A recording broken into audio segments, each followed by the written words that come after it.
call down all table, but now you start to see this come into other parts of Spark. So in Spark SQL, we have schema RDDs, which are basically RDDs with schema, relational tables.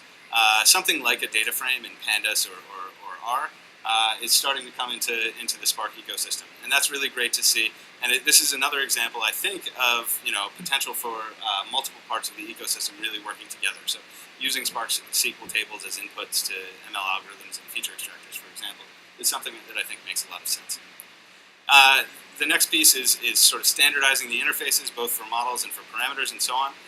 That's going in MLlib 1.1, and another feature that you will probably see in MLlib 1.1 is this idea of parallel model training. And I'll actually go into a little bit more depth about that in the talk in a moment. So what does it mean to construct a machine learning pipeline? So a simple machine learning pipeline starts with like this. You've got your data in a database or a data warehouse, maybe it's on S3 or HDFS, something like that. You then do some feature extraction. Turn your data into feature vectors somehow through some process.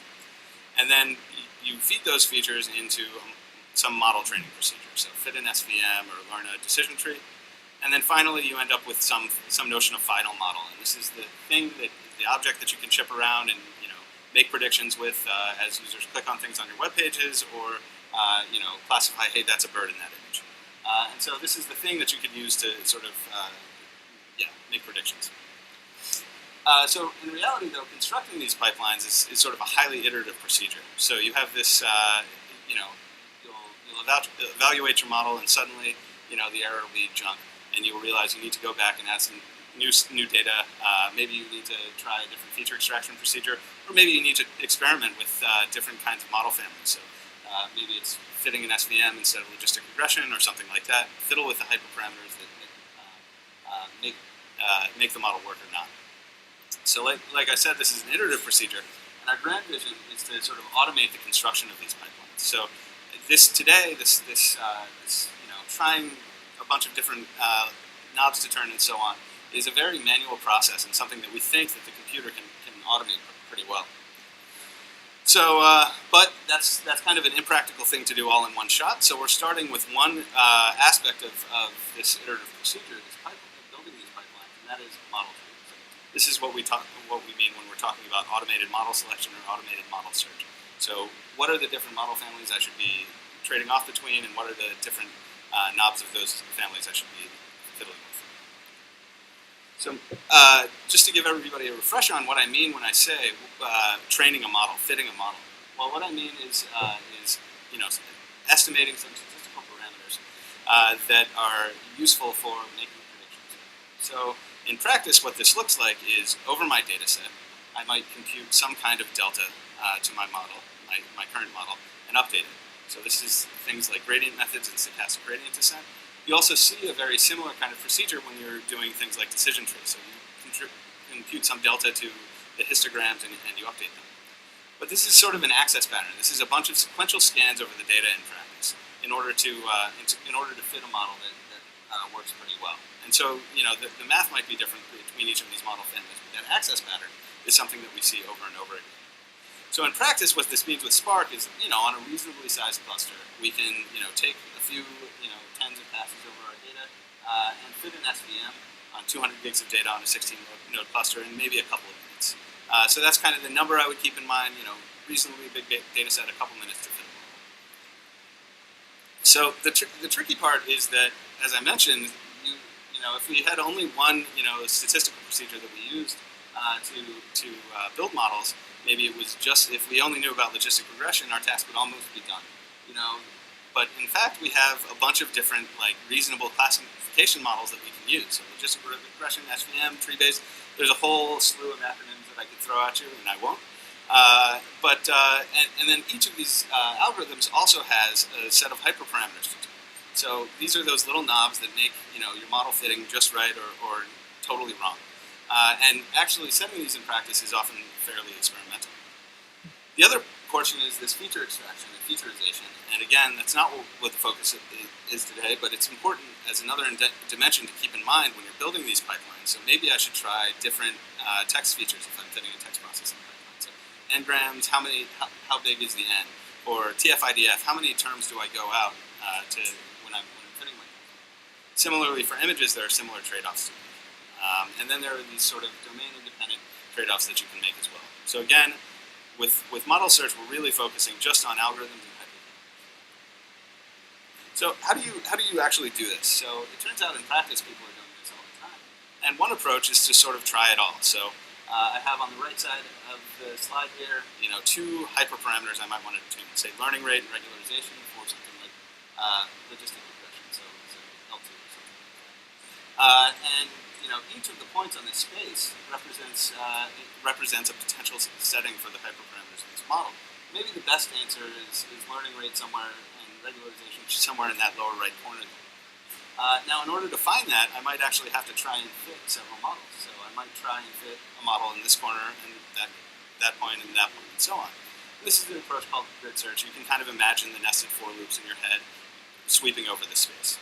And so eventually, I fill up the space and I get to a best answer, which is maybe, I try to point close enough to that best answer, and I think that's pretty good, and I'm done.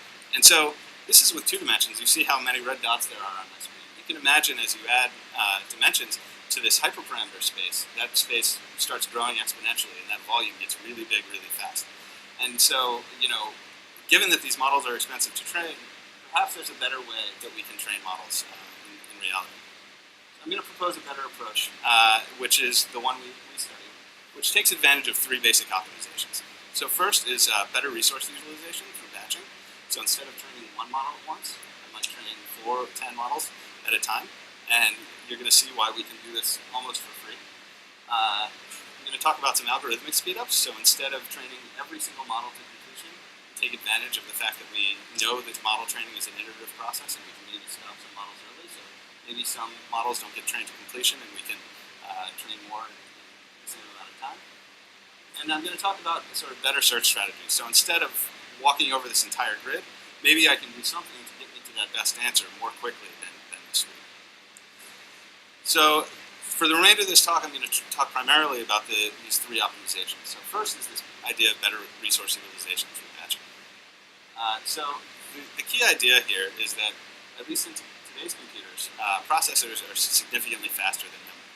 And what I mean by that is that we can saturate the memory bus with something like 5 gigs a second per core. So that gives us, if we're streaming data into our processors through memory, we can read something like 500 million numbers per second. Meanwhile, we can probably do something like 15 billion flops per second per core. So that leads to this impedance mismatch where we have, for every number we read from memory, we could do maybe 25 numerical operations on it in the same time. So what does that mean for modeling? Well, a typical model update, one of these deltas I talked about earlier, basically requires something on the order of 2 to 4 flops per double. This is going to vary depending on how complicated the model is, but for sort of the bread and butter ones, this is about what we see. So what that means is this: with this 25x impedance mismatch, we can do something like 7 to 10 model updates in the same amount of time that we could do by using otherwise idle cycles. And so this is pretty cool. It means that we can actually train maybe 7 to 10 models in parallel, while in the same amount of time we train one. Again, assuming that models are kind of small and fit in cache, and we're not shuffling them back and forth in and out of main memory. And so what do we see when we actually implement this in MLI? Well, if we do it sort of the naive way, we see something between a 2 and 5x increase in models per second. So that is, for every data point we read in, we just update, say, anywhere from 1 to 10 models in parallel. And so 2 to 5x doesn't quite get us to the 7 to 10x that we would have hoped to see theoretically. And a lot of this comes from, the sort of typical JVM stuff, the unboxing, there's of course the network overhead, and so on in there. But we basically see something like a 2 to 5x speed up for again, models that are sufficiently kind of small. It turns out that you can do this in a sort of more clever way with batch matrix updates. So we instead of doing our model updates as a series of basically dot products between vector dot products, we can turn this into matrix multiply. And leverage all the crazy hard work that has gone into BLAS over the last 30 years, and get cache-aligned, nice, really fast, sort of dense multiplies that go faster than sort of the N cube that you and I would put up natively. And so what we see when we turn on this matrix multiply operation, and you can kind of ignore the numbers at the top here because they will run on sort of on a slightly different cluster. But the speed ups at the bottom are what's important to focus on. So as we turn off this batching parameter, the batch size closer to 10, we really do see 7x speed up. Again, for sufficiently small models, but it works even better on larger models than the previous version. So there's still some stuff to do here. These are very early results. But the idea here is that if we can potentially train models in parallel, and in practice, this might be an important thing to do for a data science workflow. So the second optimization I want to talk about is algorithmic scheme. So how can we make this model search go faster? And so this is going to be, again, taking into account this idea that each of the points in our hyperparameter space represents training a full model to completion. But it turns out that the models are trained by some iterative process. So what I've got on the right here is a graph that shows kind of error convergence for two different models. And you can see there's a model in blue, model B, that's not converging as quickly as model A. And if I gave each of these models some budget of, say, 10 passes or 100 passes through my data, I could say, just looking at it myself with some confidence, I don't think model B is ever going to get to the same answer as model A. So maybe we can just stop this thing early and kill it off when we realize that it's probably never going to converge. Now, the machine learning people in the room are probably cringing because how can I prove that this model is never going to get better than that model? And the answer is we can't, or at least we haven't yet. We are working on looking at this in sort of a more principled framework with multi-arm bandits. But the answer is that when we do it in practice, we actually get a significant savings in terms of like total passes over the data, total epochs, something like an 85% savings, and we converge to almost exactly the same answer. So we tried this on 5 different data sets with this early stopping heuristic turned off and then turned on. And we see that roughly 85% savings in sort of in terms of total passes over the data. And then what's the more important thing is that we get to almost the same answer as we would have if we had trained every model to completion. So we compare against the baseline on the right side, and then the optimization turned off, and then on the bottom here. So the answer is basically the same, despite maybe saving a bunch of potentially necessary work.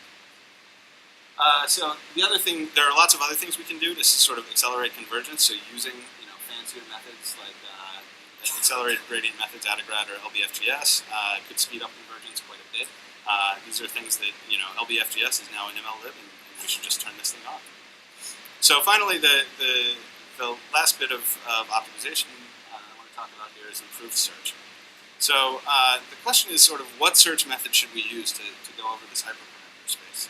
So it turns out that there are a lot of existing search methods for these what we're calling derivative-free optimization problems. And that's not our word. That's something that's existed in the literature for years. But you can think of grid search and random search as versions of derivative-free optimization techniques. Basically, you're trying to find a minimum over some function that you don't know anything about the curvature of or whatever. I don't know what the derivative between decision tree and SVM is, for example. So all I can do is sample the function. I can get grid points, and now I want to converge to a global minimum very quickly. So grid search and random search, as I mentioned, are methods for this. Nelder-Mead and Powell's methods are things that have been around since the 60s. Simulated annealing is another one that falls into this family. And more recently, there's been some interest from the Bayesian community in this exact problem. And so 3 methods that are recent at NIPS, Spearmint, SMAC, and TPE are things that we tried. And what we wanted to do here was compare, in this case, 7 different search methods across 5 different data sets.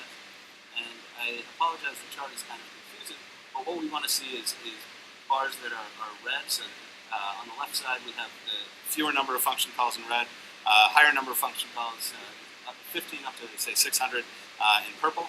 And what we want to see are bars that get low very quickly. So what we see, interestingly, is that random search actually outperforms any of the sort of classical methods, which is surprising. How can random be that good? But a couple of the Bayesian methods, anyway, actually do slightly outperform random methods, so we went ahead and implemented them in our system. So putting it all together, we have the first version of the ML-based optimizer, and we wanted to, say, take a data set that would, say, 30 gigs of image features, run it on a 16-node cluster for a while, and compare do an ablation study of what turning these methods on, these various methods for optimization on and off do. So basically, if you do the naive thing, grid search with none of these optimizations, you take something like 800 to 1,000 minutes to fit 128 models.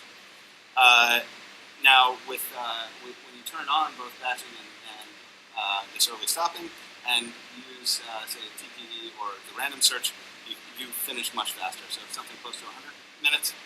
And more importantly, I think you converge to a pretty good answer very quickly by using one of these more sophisticated search strategies.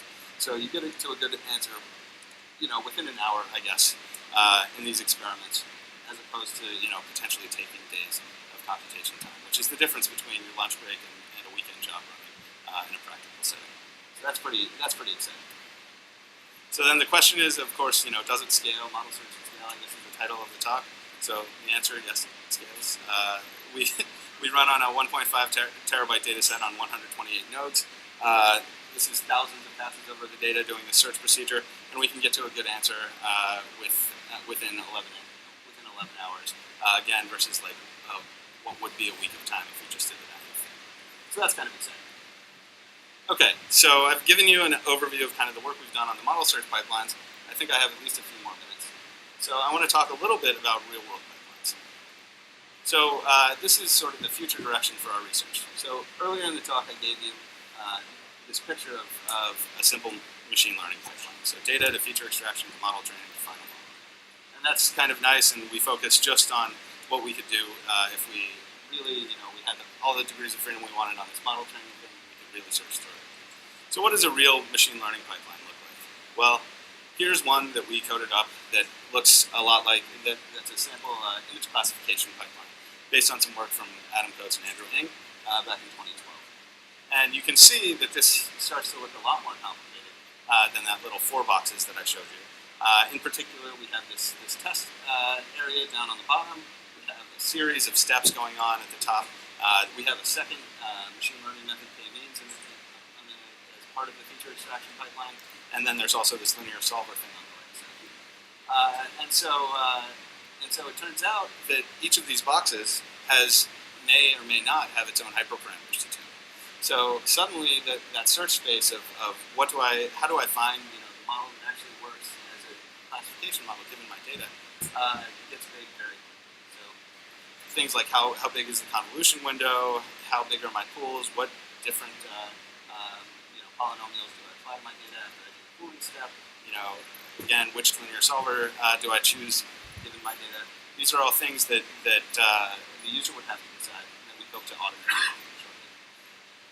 So that's the idea. We're working on a DSL in Spark, in Scala, to describe these pipelines. We have a few built. You can hope to see a release of this stuff from the AMP lab by the end of the summer.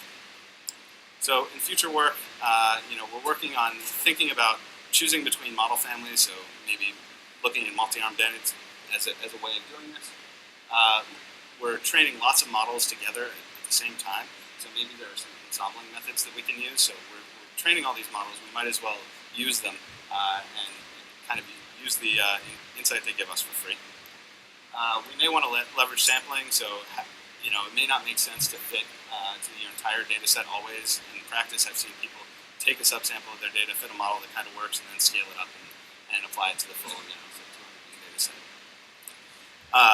Faster learning methods, again, incorporating these things like Metadata or LBFJS into the pipeline. Better parallelism for smaller data sets. So this is the idea that not all data is big data, but we can still leverage cluster resources in order to maybe train models faster. So maybe I broadcast my data out to all the nodes in the cluster, all the nodes in my cluster, and train sort of local models there, and then come back and decide on what gives me the best result. Incorporating feature extraction into this pipeline, as I mentioned, is huge, and it's sort of the current focus of our work. And then finally, people say you're searching this huge space, you're trying all these different things. How do you know you're not just boiling in the ocean and getting lucky and finding the model that kind of works? So this is something that statisticians have been working on for years with multiple hypothesis testing. So incorporating that idea into our work, I think, makes all the sense in the world. So that's it. I'm happy to take questions on anything, and please feel free. Yeah.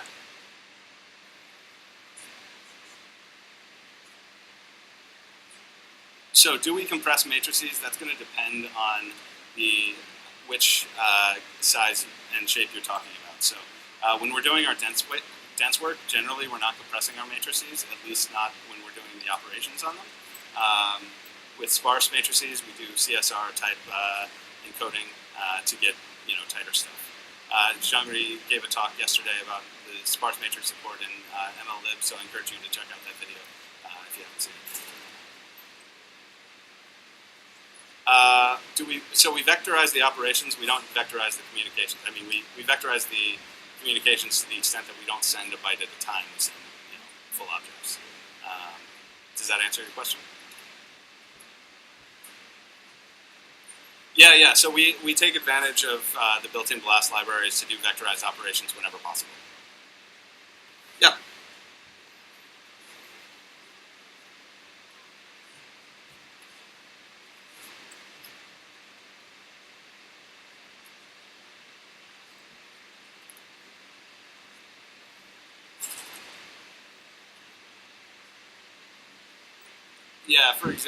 For example, you can for some of these methods you can kind of get the regularization or the optimal regularization parameter for free. Rich regression is a good example of that. So we haven't incorporated it as that into this work, but that's a very natural thing. Yep.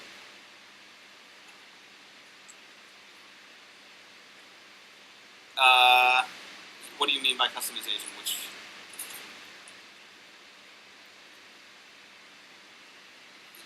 Yeah, absolutely. So at the moment, the code is basically set up so that you can define a hyperparameter space as sort of an abstract thing. A set of hyperparameters and maybe nested, you can pick the search method that you want to use. The code is fairly simple, so if you wanted to try a slightly different search method, maybe vary the number of folds for k-fold cross-validation, that would be fairly simple. Yep.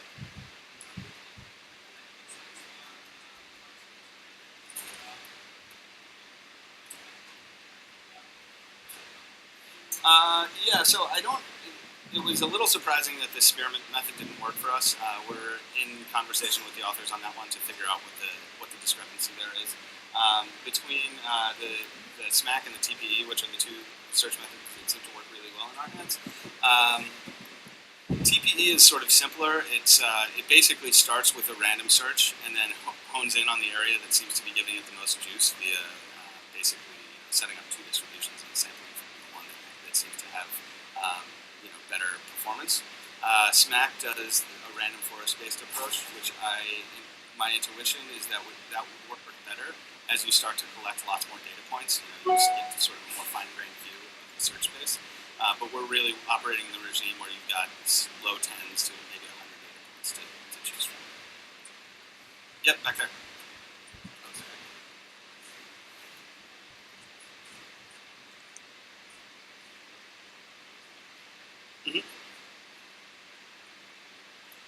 I don't think it really affects the portability. I mean, I think it's gonna. There's this concept called machine balance, which is basically the speed at which memory streams through versus the flops per core. And so that is something that has, you look at the numbers over the years, and it's been sitting around 25 for most modern CPUs. That said, if some new memory bus architecture comes out, or some Intel releases some new CPUs, that could change this balance number. But the trend has been actually towards more CPU per amount of memory transfer over the last few years. Yep, question?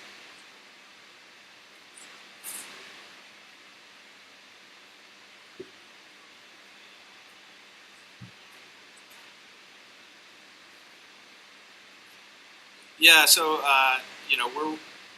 I fully encourage you to contribute to dmlib. That's sort of the main area of open source contribution right now with machine learning on Spark. That said, this particular model search project, we're hoping to have a public release out sort of near the end of the summer. It's going to depend on how some of our paper submissions go. Sort of. No, not yet. those upper level components. One more? Yeah.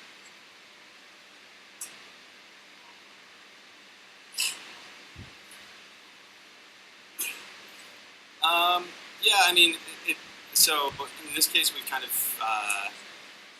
tied our hands a little bit and said that we're going to take the features that the user gives us as input, and we're not going to yet focus on like how do we select those features or how do we enumerate new ones. And so the model size is almost always determined automatically by the size of the number of features that the user gives. So if you're dealing with a really, really wide data set, for example, say hundreds of thousands of features, you might not be able to get some of the full benefits of some of the optimizations. But that's going to depend on. All right, great. I think being held off stage. Thanks again.